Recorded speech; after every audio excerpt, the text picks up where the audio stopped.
Hello everyone, मैं भारत भूषण। आज आपको क्लास 12 के लिए हम लोग पढ़ेंगे क्या, तो बायोलॉजी चैप्टर से रिप्रोडक्शन इन ऑर्गेनिज्म को आज हम लोग पढ़ने वाले हैं। तो रिप्रोडक्शन बहुत दिनों से हम लोग रिप्रोडक्शन को जानते आ रहे हैं। क्लास 7 से 6 से ही रिप्रोडक्शन के बारे में हमें पढ़ाया जा रहा है।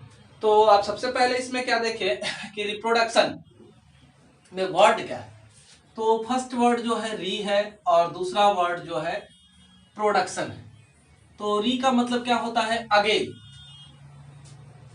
और प्रोडक्शन का मतलब क्या हुआ, प्रोड्यूस और टू क्रिएट, ये कह सकते हैं। तो इस तरह से हम ये डिफाइन कर सकते हैं, process through which any organism create their young ones and continue their species on earth. तो ये कहा जा सकता है। हम कह सकते हैं कि लिविंग का ये फंडामेंटल कैरेक्टरिस्टिक है, बेसिक कैरेक्टरिस्टिक है। विदाउट रिप्रोडक्शन जो है कोई भी स्पीसीज अपने को अर्थ पर कंटिन्यू नहीं कर सकता है, यानी कि रिप्रोडक्शन काफी जरूरी है ना। और साथ में ये भी देखें कि रिप्रोडक्शन के वजह से कोई भी स्पीसीज क्या करता है, तो अपने आप को इस अर्थ पर मेंटेन करके रखता है, नहीं तो धीरे धीरे करके वो स्पीसीज क्या हो जाएगा, अर्थ से एक्सटेंट हो जाएगा, है ना। तो ये भी कह सकते हैं कि रिप्रोडक्शन जो है वो क्या है, बायोलॉजिकल प्रोसेस है, जिसके द्वारा ही अर्थ पर इतना सारा वेरिएशन क्रिएट हो पाया। अगर रिप्रोडक्शन नहीं होता तो इतना ज्यादा ऑर्गेनिज्म अर्थ पर नहीं होते। रिप्रोडक्शन या तो सिंगल पेरेंट से हो सकता है या बाई पेरेंटल हो सकता है। अगर सिंगल पेरेंट से होता है तो इस तरह के मोड ऑफ रिप्रोडक्शन को सेक्सुअल रिप्रोडक्शन कहते हैं। अगर बाई पेरेंटल मोड है तो उसे सेक्सुअल रिप्रोडक्शन कहते हैं। हम ये भी जानते हैं कि रिप्रोडक्शन में ऑर्गेनिज्म अगर सेक्सुअल मोड को परफॉर्म करता है तो वो गैमेट फॉर्मेशन करेगा। अगर एसेक्सुअल मोड को करता है तो अपने बॉडी को डिवाइड करके वो किसी तरह से या फिर स्पोर फॉर्मेशन के द्वारा नए ऑफस्प्रिंग को, ऑर्गेनिज्म को वो क्रिएट कर सकता है। तो ये रिप्रोडक्शन है। आखिर अब हम ये जान ले, यहाँ पर दे दिए हैं कि पर्पस ऑफ रिप्रोडक्शन, रिप्रोडक्शन का क्या पर्पस है, किस लिए होता है। तो सबसे पहला पॉइंट तो हम लोग ये देखें कि कंटिन्यूटी ऑफ स्पीसीज, इसके वजह से अर्थ पर कोई भी स्पीसीज जो है वो कंटिन्यू रह पाता है। और इसके वजह से कोई भी ऑर्गेनिज्म जो है वो यंग वंस या यंग एडल्ट, प्यूबर्टी वाले एज वाले, एडोलिसेंस एज वाले ऑर्गेनिज्म को अर्थ पर उनके पॉपुलेशन को मेंटेन रखता है। हम जानते हैं वर्किंग स्टेज वही है, तो उनके स्पीसीज को, उनके नंबर को वो क्या करता है, मेंटेन करता है।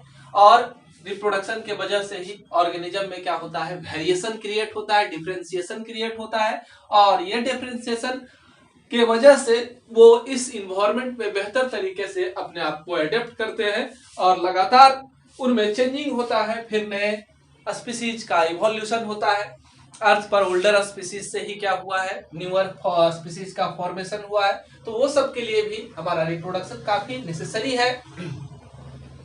अब देखें कि रिप्रोडक्शन के लिए बेसिक फीचर क्या क्या है ना। रिप्रोडक्शन में मतलब बेसिक फीचर का मतलब हुआ किसी भी तरह का ऑर्गेनिज्म हो, चाहे ह्यूमन हो, एक बैक्टीरिया हो, है ना, प्रोटोजोन्स हो, या फिर काफी डेवलप ब्लू व्हेल जैसे क्रिएचर्स हो, हर में रिप्रोडक्शन का बेसिक फीचर क्या होगा। तो हर ऑर्गेनिज्म जो है synthesis of RNA, protein and other biochemical. Reproduction के दौरान वो ऑर्गेनिज्म क्या करेगा, आरएनए का सिंथेसिस करेगा, प्रोटीन का सिंथेसिस करेगा, बायोकेमिकल्स मटेरियल जो भी बॉडी के फॉर्मेशन के लिए रिक्वायर्ड है उनका वो फॉर्मेशन करेगा, सिंथेसिस करेगा।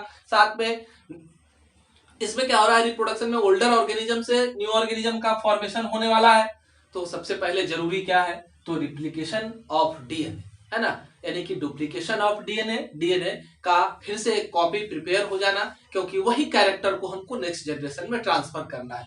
तो इसके लिए डुप्लीकेशन हो जाता है, रिप्लिकेशन हो जाता है, डबलिंग हो जाता है किसका, डीएनए का। और साथ में यहाँ पर क्या देख रहे हैं कि ऑर्गेनिज्म बनेगा, या एसेक्सुअल मोड को अगर देखते हैं तो वहां पर नए ऑर्गेनिज्म बनाने के लिए क्या चाहिए, सेल डिवीजन होना चाहिए। कहीं पर भी सेल डिवीजन रिक्वायर्ड है, जिससे कि ऑर्गेनिज्म का बॉडी बनेगा या नए ऑर्गेनिज्म का फॉर्मेशन होगा। ग्रोथ ऑफ सेल भी बेसिक फीचर ही है रिप्रोडक्शन का। इसके अलावा फॉर्मेशन ऑफ रिप्रोडक्टिव यूनिट का फॉर्मेशन होगा, नए इंडिविजुअल्स का फॉर्मेशन होगा, कहीं पर भी रिप्रोडक्शन होगा। तो ये बेसिक फीचर को वो हर हालत में क्या करने वाले हैं, परफॉर्म करने वाले हैं। तो ये हम लोगों ने देखा। अब कोई भी क्रिएचर को आप उठा ले, तो कोई भी ऑर्गेनिज्म जो है जन्म लेता है, जन्म लेने के बाद बर्थ, नेचुरल बर्थ के बाद नेचुरल डेथ तक का टोटल पीरियड जो है वो क्या कहलाता है, उसका लाइफ स्पान कहलाता है। तो लाइफ स्पान क्या हो सकता है किसी ऑर्गेनिज्म का, या तो 1 डे का हो सकता है, या फ्यू मिनट्स का हो सकता है, या सेवरल डेज का, फिर या सेवरल ईयर तक का हो सकता है ना।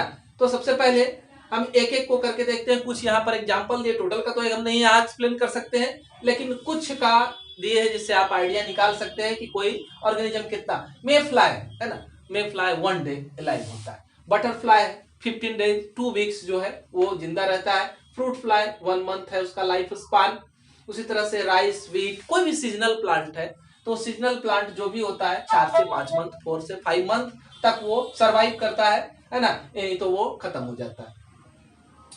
रैट है, रैट का लाइफ स्पान जो है 4 ईयर्स है। रोज है 10 ईयर तक सरवाइव करता है। क्रो है 15 ईयर तक सरवाइव करता है। बनाना प्लांट है, बैनियन प्लांट है, बनाना नहीं, बनाना तो 1 ईयर के लिए है, एक सीजन तक एक बार फ्रूटिंग होगा, कहानी उसका क्या हो जाएगा, खत्म हो जाएगा। बम्बू ट्री है 50 से 100 ईयर तक सरवाइव करता है, फ्लावरिंग होगा, प्लांट कोलैप्स, है ना। इस तरह से बैनियन ट्री 200 से 300 ईयर तक सरवाइव करेगा। टॉर्टवाइज कुछ जगह तो 150 एवरेज है, ऐसे 300 ईयर तक का टॉर्टवाइज हम लोगों को मिला है। एलिफेंट है 70 ईयर तक सरवाइव करता है। पैरोट है 140 ईयर तक सरवाइव करता है। काउ 25 ईयर है ना। सेक्वा या रेडवुड ट्री है 3000 से 4000 ईयर तक सरवाइव करता है। तो हम लोग देख रहे हैं कितना ज्यादा डिफरेंस है, कहीं एक डे सरवाइव कर रहा है, कहीं 3000 से 4000, 4000 ईयर तक वो लाइव हो रहा है। पीपल का प्लांट 2000। पीपल के बाद आपका है हॉर्स। हॉर्स जो है वो लगभग 50 ईयर तक लाइव करता है ना। व्हेल है 37 ईयर। कैट है 35 ईयर। बनियान ट्री हो ही गया आपका 200 से 300 year. Elephant 70 year. Cow 25 year. Parrot 140 year तक सरवाइव करता है। तो हम लोग ये देख पा रहे हैं कि अलग अलग ऑर्गेनिज्म जो है अलग अलग लाइफ स्पान को रखता है, कोई फिक्स नहीं है। अलग अलग ऑर्गेनिज्म में इसका ड्यूरेशन जो है अलग अलग है। अब ऑर्गेनिज्म का लाइफ स्पान तो हो गया आपका। अब लाइफ स्पान में क्या है कि कोई भी ऑर्गेनिज्म अगर बर्थ करता है तो बर्थ के बाद तुरंत ही वो रिप्रोडक्शन के लिए कंटिन्यू नहीं हो जाता है। इसके लिए वो टोटल ग्रोथ को ऑब्टेन करता है, अपने बॉडी को उस हिसाब से मैच्योर करता है, तब जाकर के उसमें रिप्रोडक्शन स्टार्ट होता है। तो एक पीरियड आपका है जुवेनाइल फेज। तो टोटल जो ऑर्गेनिज्म बर्थ के बाद से लगातार ग्रोथ करता गया और प्यूबर्टी तक पहुंचा, एडोलेसेंस तक पहुंचा, या फिर मैचुरेशन को गेन किया, तो टोटल ग्रोथ पीरियड को जुवेनाइल पीरियड या वेजिटेटिव फेज भी हम लोग कह सकते हैं। तो ये ग्रोथ है किया और फाइनली वो रिप्रोडक्शन कैपेसिटी को गेन कर लिया, है ना। अगला जो है वो मैच्योरिटी है। तो जब रिप्रोडक्शन के कैपेसिटी को वो गेन कर लिया तो वो मैच्योर्ड हो चुका है, अब वो रिप्रोड्यूस कर सकता है, नए यंग वंस को क्रिएट कर सकता है, ऑफस्प्रिंग बना सकता है, अर्थ पर स्पीसीज को कंटिन्यू कर सकता है। तो अगला स्टेप है तो मैच्योरिटी फेज में रिप्रोडक्शन स्टार्ट हो गया, है ना। एजिंग स्टेज है अगला, progressive deterioration in the body. Ageing में क्या हो जाता है, धीरे धीरे आप जो सेल थे, ओल्डर सेल थे, वो डेथ करने लगते हैं, लेकिन डेथ करने वाले सेल का स्थान जो है न्यूअर सेल नहीं ले पाता है। तो जब डेथ करने वाला सेल का नया स्थान नहीं लेगा तो धीरे धीरे चेहरे पर उसका निशान दिखने लगेगा, है ना, रिंकल्स वगैरह। तो ये जो है आगे है, एजिंग आगे कंटिन्यू करता है किसको, सेंसनेस को। मतलब अब कुछ भी इसमें चेंजिंग नहीं होगा, इरिवर्सिबल होगा। अब इसको फाइनली पहुंचना है कहां, डेथ तक पहुंचना है ना।